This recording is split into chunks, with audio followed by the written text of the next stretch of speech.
ಡಿ.ಕೆ. ಶಿವಕುಮಾರ್ ಅವರ ಕ್ಯಾಬಿನೆಟ್ನ 19 ಮಂದಿ ನೂತನ ಸಚಿವರು ಪ್ರಮಾಣ ವಚನ ಸ್ವೀಕರಿಸಿ ಇವತ್ತಿಗೆ ಅಮೋಘ 10ನೆಯ ದಿನ.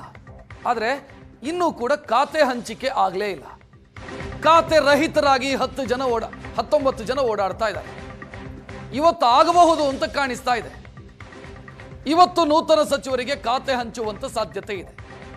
ಅಮೋಘ 10 ದಿನದ ಹೈಡ್ರಾಮಾದ ಬಳಿಕ ಇವತ್ತು ಖಾತೆ ಹಂಚುವಂತ ಸಾಧ್ಯತೆ ಇದೆ.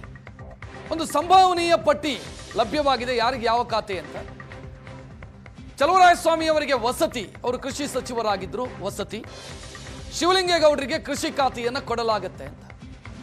ಜಮೀರ್ ಅಹಮದ್ ವಸತಿ ಸಚಿವರಾಗಿದ್ರು, ಅವರಿಗೆ ಅರಣ್ಯ ಖಾತೆ. ಪರಮೇಶ್ವರ್ ಅವರ ಬಳಿ ಕಂದಾಯದ ಜೊತೆಗೆ ಕ್ರೀಡಾ ಖಾತೆ ಇತ್ತು. ಆ ಕ್ರೀಡಾ ಖಾತೆಯನ್ನ ಇನ್ನೊಬ್ಬರಿಗೆ ಕೊಟ್ಟು ಅವರಿಗೆ ಕಾನೂನು ಇಲಾಖೆಯ ಜವಾಬ್ದಾರಿಯನ್ನು ಕೊಡಲಾಗುತ್ತೆ ಅಂತ. ಎಸ್ ಮಲ್ಲಿಕಾರ್ಜುನ್ಗೆ ಗಣಿ ಮತ್ತು ಭೂವಿಜ್ಞಾನದ ಜೊತೆಗೆ ತೋಟಗಾರಿಕೆ, ಈ ಎರಡೂ ಖಾತೆಯನ್ನು ಅವರು ಈ ಹಿಂದೆಯೂ ಕೂಡ ನಿಭಾಯಿಸಿದರು. ರಿಜ್ವಾನ್ ಅರ್ಷದ್ ಅವರಿಗೆ ಅಲ್ಪಸಂಖ್ಯಾತ ಕಲ್ಯಾಣ, ಇದರ ಖಾತೆ, ಮೈನಾರಿಟಿ ಅಫೇರ್ಸ್ ಮತ್ತು ಹಜ್, ಈ ಖಾತೆಯ ಜವಾಬ್ದಾರಿ ಸಿಗಬಹುದು ಅನ್ನೋ ಸಾಧ್ಯತೆ ಕಾಣ್ತಾ ಇದೆ. ಅಜಯ್ ಸಿಂಗ್ ಅವರಿಗೆ ಸಣ್ಣ ಕೈಗಾರಿಕೆ, ಬಾಲಕೃಷ್ಣ ಅವರಿಗೆ ಸಣ್ಣ ನೀರಾವರಿ. ಪುಟ್ಟರಂಗ ಶೆಟ್ಟಿಗೆ ಪಶುಸಂಗೋಪನೆಯ ಖಾತೆ ಸಿಗಬಹುದು. ಪಶುಸಂಗೋಪನೆ ಖಾತೆ ವೆಂಕಟೇಶ್ ಅವರು ನಿಭಾಯಿಸ್ತಾ ಇದ್ರು, ಅದು ಪುಟ್ಟರಂಗ ಶೆಟ್ಟಿ ಅವರ ಹೆಗಲಿಗೆ ಬೀಳುತ್ತೆ ಅನ್ನುವಂಥ ಸಾಧ್ಯತೆ ಕಾಣ್ತಾ ಇದೆ. ಹೆಚ್ಚಿನ ಡೀಟೇಲ್ ಇಡೋದಕ್ಕೆ ನಮ್ಮ ಪ್ರತಿನಿಧಿ ಮಾರುತೇಶ್ ಫೋನ್ ಸಂಪರ್ಕದಲ್ಲಿ.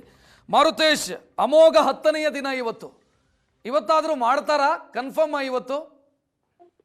ಅಲ್ಲ, ರಾತ್ರಿ ಕೂಡ ಒಂದು ಮೀಟಿಂಗ್ ಆಗಿದೆ, ಇವತ್ತಾಗಬಹುದು ಅನ್ನುವಂತ ಲೆಕ್ಕಾಚಾರಗಳನ್ನ ರಾಜ್ಯ ನಾಯಕರು ಹೇಳ್ತಾ ಇದ್ದಾರೆ. ಆದ್ರೆ ರಾಜ್ಯ ನಾಯಕರು ಹೇಳಿದ ಪ್ರಕಾರ ಹೈಕಮಾಂಡ್ ಯಾವುದೇ ರೀತಿಯಾಗಿಯೂ ನಿರ್ಧಾರಗಳನ್ನು ತೆಗೆದುಕೊಳ್ತಾ ಇಲ್ಲ ಅನ್ನೋದು ಕೂಡ ಅಷ್ಟೇ ಸ್ಪಷ್ಟ.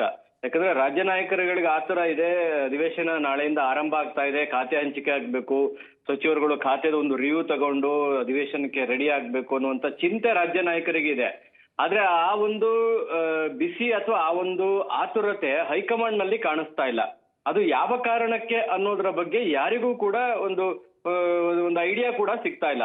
ಯಾಕಂದ್ರೆ ಮುಖ್ಯಮಂತ್ರಿಗಳು ಹೋಗಿ ಖಾತೆಗೆ ಪಟ್ಟಿಯನ್ನ ಕೊಟ್ಟು ಬಂದು ಇನ್ನೂ ಕೂಡ 3 ದಿನ ಆದ್ರೂ ಅವರು ಚರ್ಚೆ ಮಾಡಿ ತೀರ್ಮಾನ ಮಾಡ್ಲಿಲ್ಲ ಅಂತ ಹೇಳಿದ್ರೆ, ಹೈಕಮಾಂಡ್ ಹಂತದಲ್ಲಿ ಈ ಅಧಿವೇಶನವನ್ನ ಅಥವಾ ಸಚಿವರಿಗೆ ಖಾತೆ ಹಂಚಿಕೆ ವಿಚಾರವನ್ನ ಅಷ್ಟು ಸೀರಿಯಸ್ ಆಗಿ ತೆಗೆದುಕೊಂಡಿಲ್ಲ. ಮತ್ತು ಹೈಕಮಾಂಡ್ ಹಂತದಲ್ಲಿ ಅಂತದ್ದೇನು ಗನಂದಾರಿ ಕೆಲಸಗಳಿದಾವೆ ಹೈಕಮಾಂಡ್ಗೆ ಅಥವಾ ರಾಜ್ಯ ನಾಯಕರ ವಿಚಾರದಲ್ಲಿ ಅಥವಾ ಈ ತರ ಒಂದು ತುರ್ತಾಗಿ ಆಗ್ಬೇಕಾಗಿರುವಂತ ವಿಚಾರಗಳು ಬಿಟ್ಟು ಬೇರೆ ಏನಾದ್ರೂ ವಿಚಾರಗಳಿದೆಯಾ ಅಂತ ನೋಡಿದ್ರೆ ಅದು ಕೂಡ ಇಲ್ಲ. ಜೊತೆಗೆ ಕರ್ನಾಟಕದವರು AICC ಅಧ್ಯಕ್ಷರಾಗಿದ್ದಾರೆ, ಅವರಿಗಾದ್ರೂ ಕರ್ನಾಟಕದ ಈ ಪಲ್ಸ್ ಅರ್ಥ ಆಗ್ಬೇಕಾಗಿತ್ತು. ಸಚಿವರುಗಳು ಈಗಾಗ್ಲೇ ಖಾತೆ ಇಲ್ದಕ್ಕಂಥವ್ರು ಎಷ್ಟು ಫ್ರಸ್ಟ್ರೇಷನ್ಸ್ ಒಳಗಾಗಿದ್ದಾರೆ ಅಂದ್ರೆ, ನಾಳೆ ಅಧಿವೇಶನದಲ್ಲಿ ಏನಾದ್ರೂ ವಿಪಕ್ಷಗಳು ಪ್ರಶ್ನೆಗಳನ್ನ ಎತ್ತಿದ್ರೆ ನಾವು ಉತ್ತರ ಕೊಡಕ್ಕಾಗಿ ತಡಬಾಳಿಸಿದ್ರೆ ಅದು ನಾಳೆ ಕ್ಷೇತ್ರದಲ್ಲಿ ಇಂಪ್ಯಾಕ್ಟ್ ಆಗುತ್ತೆ, ಜನಮಾನಸದಲ್ಲಿ ಉಳಿಯುತ್ತೆ, ಇಂಥವ್ರನ್ನ ಸಚಿವರನ್ನ ಮಾಡಿದ್ದಾರೆ ಅನ್ನೋಂಥ ಟೀಕೆಗೆ ಗುರಿ ಆಗ್ಬೇಕಾಗತ್ತೆ. ಈ ತರದ ಒಂದು ಆಲೋಚನೆಯಲ್ಲಿ ರಾಜ್ಯದ ಖಾತೆ ಇಲ್ಲದೆ ಇರುವಂತ ಸಚಿವರುಗಳಲ್ಲಿ ತಲೆಯಲ್ಲಿ ಓಡ್ತಾ ಇದೆ. ಆದ್ರೆ ಹೈಕಮಾಂಡ್ಗೂ ಯಾವುದೇ ರೀತಿಯಲ್ಲೂ ರಾಜ್ಯ ನಾಯಕರ ಅಭಿಪ್ರಾಯಗಳಿಗೆ ಹೆಚ್ಚು ಮನ್ನಣೆಯನ್ನ ಕೊಡ್ತಾ ಇಲ್ಲ ಮತ್ತು ಕಂಟ್ರೋಲ್ ನಾವು ಮಾಡ್ತೀವಿ ಅನ್ನುವಂತ ಆಟಿಟ್ಯೂಡ್ ಅನ್ನ ತೋರಿಸ್ತಾ ಇದ್ದಾರೆ. ಈಗ ಕಂಟ್ರೋಲ್ ಮಾಡ್ತೀವಿ. ಈಗ ನಿಜವಾಗ್ಲೂ ಕಾಂಗ್ರೆಸ್ಗೆ ಅಂದ್ರೆ ರಾಜ್ಯ ಕಾಂಗ್ರೆಸ್ಗೆ ಅಪೋಸಿಷನ್ ಆಗಿರುವಂತದ್ದು ಬಿಜೆಪಿ JDS ಅಲ್ಲ, ಕಾಂಗ್ರೆಸ್ನ ಸ್ವತಃ ಹೈಕಮಾಂಡ್ ಒಂದ್ ರೀತಿ ಅಪೋಸಿಷನ್ ಪಾರ್ಟಿ ರೀತಿ ವರ್ಕ್ ಮಾಡ್ತಾ ಇದೆ. ಯಾಕಂದ್ರೆ ಅವ್ರಿಗೆ ಅವಕಾಶ ಮಾಡ್ಕೊಡ್ತಾ ಇದ್ದಾರೆ, ವಿಪಕ್ಷಗಳಿಗೆ ಟೀಕೆ ಮಾಡ್ಲಿಕ್ಕೆ ಒಂದು ಅವಕಾಶಗಳನ್ನು ಕೊಡ್ತಾ ಇದ್ದಾರೆ. ಅದು ಸಚಿವ ಸಂಪುಟ ವಿಸ್ತರಣೆ ವಿಚಾರದಲ್ಲಿ ಇರ್ಬೋದು, ಖಾತೆ ಹಂಚಿಕೆಯನ್ನ ಮಾಡದೆ ಸತಾಯಿಸ್ತಾ ಇರ್ಬೋದು, ಇದೆಲ್ಲವೂ ಕೂಡ ಅಂದ್ರೆ ನಾಗೇಂದ್ರ ಅವರು ಆಯ್ಕೆ ಮಾಡಿರುವಂತ ವಿಚಾರ ಇರ್ಬೋದು, ಇದೆಲ್ಲವೂ ಕೂಡ ವಿಪಕ್ಷಗಳಿಗೆ ಆಹಾರ ಆಗ್ತಾ ಇದೆ. ಅದಕ್ಕೆ ಅವಕಾಶ ಮಾಡಿಕೊಟ್ಟಿರುವಂತದ್ದೇ ಕಾಂಗ್ರೆಸ್ ಹೈಕಮಾಂಡೇ ಹೊರತು ಬೇರೆ ಯಾರು ಅಲ್ಲ. ವಿಪಕ್ಷಗಳೇನು ಹುಡುಕಿ ವಿಚಾರಗಳನ್ನ ಎತ್ಕೊಳ್ಬೇಕಾದಂತ ಅನಿವಾರ್ಯತೆ ಕಾಣಿಸ್ತಾ ಇಲ್ಲ. ಆ ರೀತಿಯಾಗಿ ಕಾಂಗ್ರೆಸ್ ಹೈಕಮಾಂಡೇ ವಿಪಕ್ಷಗಳಿಗೆ ಆಹಾರವನ್ನು ಕೊಡುವಂತ ರೀತಿಯಲ್ಲಿ ನಡವಳಿಕೆಯನ್ನ ತೋರಿಸ್ತಾ ಇದೆ. ಇವತ್ತು ಕಡೆ ದಿನ, ನಾಳೆ ಅಧಿವೇಶನ ಆರಂಭ ಆಗುತ್ತೆ, ಇವತ್ತಾದ್ರೂ ಹಂಚಿಕೆ ಆಗುತ್ತಾ ಅನ್ನೋದ್ರ ಬಗ್ಗೆಯೂ ಕೂಡ ಖಚಿತತೆ ಸಿಗ್ತಾ ಇಲ್ಲ. ರಕ್ಷತ್, ಥ್ಯಾಂಕ್ ಯು ಮಾರುತೇಶ್ ಮಾಹಿತಿಗೆ.